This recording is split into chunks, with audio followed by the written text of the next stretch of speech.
Good evening, good morning, good afternoon. This is Harry from Hasper TV, and today I'm back with another video about the transfer window, which has actually closed a few days ago. I'm going to be reviewing what I think Spurs have done well and what Spurs have done badly, and in that case, mainly what Spurs haven't done, and how the team's going to shape up for the rest of the season, at least until January, and whether, because there are some windows that are still open, whether we can still get rid of some players. So obviously Winks went to Leicester. That was one of the first pieces of business Spurs actually did, which allowed Maddison to come to Tottenham. And so overall Maddison cost 42 million and then 10 million minus 10 million from Winks, so about 30 million. And Maddison has probably been our best signing so far, I'd say. So that was a good start to the window. Vicario came in after the Raya stuff, which people always seem to forget about. And this is nothing against Vicario himself, but Raya's just more proven. And Vicario, he has had a good start at Spurs, actually, to be fair to him. But he does have a long way to go. He's only 26 as well. So he has a lot of room and potential to improve. So he's been an okay signing so far, I'd say. So that was decent business, because anyone coming in would have been an upgrade on Hugo, really. And Forster, who didn't exactly paint himself in a good light in midweek when we got knocked out the Carling Cup in the first round. And then obviously Van de Ven came in a lot later on after like 4 weeks, 6 weeks of negotiations. And he's already made a massive difference. And Spurs are finally, in my eyes, replaced Vertonghen and Eriksen with Maddison and Van de Ven. Now Solomon came in on a free as well. The club actually were looking at him before Ange came in, so that's undebatable whether he's like a club signing or not club signing. He got 2 assists yesterday, so he started off all right, I guess.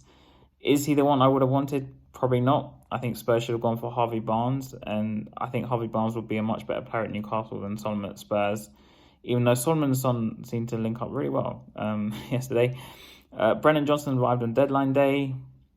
He was another one who it looks like he's going to be giving Kulusevski competition down the right. He can also play in the left or in the middle. So again, it's this whole, we sign a player who can play in multiple positions.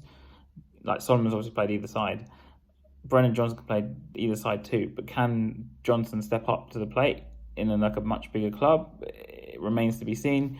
But with Kulusevski's recent performances this season and the end of last season, I think Johnson has a real shot of playing down the right now. If you spoke to me like a month ago, I wouldn't have told you anything. I would have told you no, probably. But I think Johnson has a real shot after arriving on deadline day. And he probably feels like he can probably take the right-hand side with Porro. And also we signed a couple Vélez and Phillips, who they probably will get some minutes here and there if we're winning up 3 or 4-0 in a game or something like that. But now we've knocked out the Cup, so we're not in Europe. I don't know how much time they're really going to get. But again, they're ones for the future. See, Porro and Kulusevski were made permanent. So that was kind of going to happen, I think, regardless of anything. We did let go of Jed Spence on loan. He's gone to Leeds, and the club apparently view him as like a long-term player. From what I've seen of him, I'm not really that keen, but we'll just see, I guess. Tanganga's gone on loan to Augsburg. Correct if I'm wrong about that. And he's probably not going to come back because there's like an option to buy if he meets certain requirements, or obligation to buy if he meets certain requirements. So I don't expect Tanganga to come back. Unfortunately, Ndombele and Dyer are still here, and this is my biggest gripe. Højbjerg nearly left, and Spurs were sort of interested in Gallagher, but nothing really came of it. But Højbjerg came on yesterday and wasn't that great, if I'm being honest. Do I think Højbjerg is going to improve and stay? I think he'll be off in January at the earliest if he can get a move. But apparently the Atletico deal and the Fulham deal wouldn't really encourage him, or maybe it wasn't enough money, if offered enough money or something like that. I don't know, but he stayed in the end, and that kind of stopped Spurs from moving with Gallagher. Would Gallagher have won this side? I don't know, but he would have been one again for me. Gallagher one for the future, but at least he would have come in and made some sort of impact. But Gallagher did start for Chelsea yesterday in their loss to Forest, which I find quite interesting that he was one that they were sort of willing to let go. But Chelsea is another issue. They're chaos to me still. And so that was like a potential. But if we look at our signings overall, we brought in 1 centre half and 1 goalkeeper, which is, to me, a bare minimum. And when I mean at a bare minimum, I mean we had to get those deals done because Lloris was on his last legs. We had one decent centre half and Romero out of 4 or 5 centre halves we have. So we need the partner. So Van de Ven was the ideal partner. Now, I give this window a 5 out of 10. And the reason I say this is that, like I said just now, we have improved in some areas.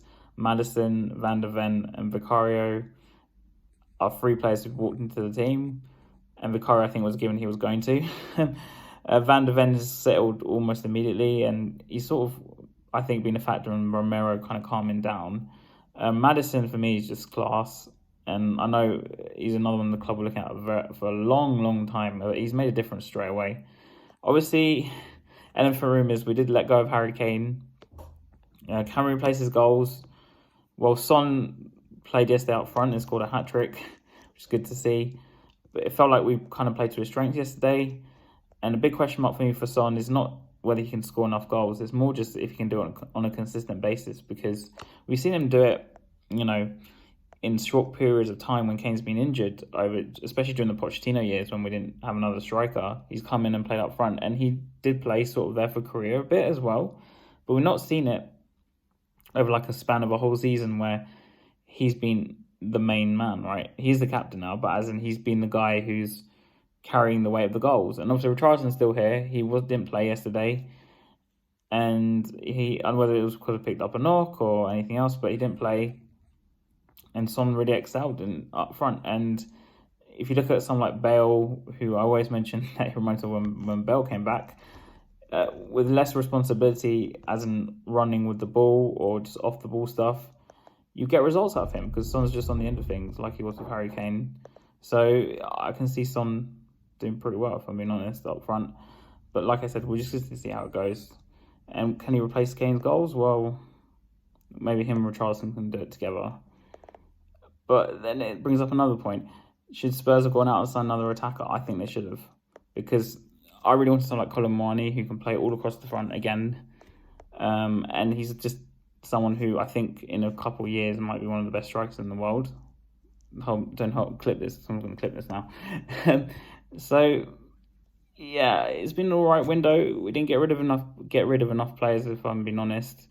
And we didn't bring enough players, if I'm being honest. And I think the centre-half, as in not getting one, is going to be, if Van de Ven or Romero get injured, I think we're in trouble. If it's like a long-term thing, as in if it's just for a few games, say if Van de Ven gets a knock and he's out for 2-3 games, Sanchez can come in, or Davies can come in, I think we'll be all right for 2-3 games. Bearing in mind, you have to see about what games we're going to play in those periods. But if like Van de Ven gets like a 3-month injury, or Romero gets a 3-month injury, are we going to be able to cope? I don't think so. I think that might be our downfall. But if I'm being honest, after the transfer window, I can see us making Champions League next season. Not that excites me that much anymore, but I can see us making top 5, especially with Chelsea as they are. Arsenal, I know they won today. I think we're a lot closer to them than we were last season, despite them spending so much money on Declan Rice. And obviously, Man City are just going to be well ahead of everyone else anyway. And yeah, so that's it. I think transfer window was all right. Again, nothing spectacular. I didn't expect it to be anything spectacular. It's Tottenham. But I think we'll move forward. But I think the biggest test, will be not this January, but the window after that. Whether Ange, if he does make Europe, whether he will actually get backed. So yeah, this is Harry from Hasbro TV, and have a nice day.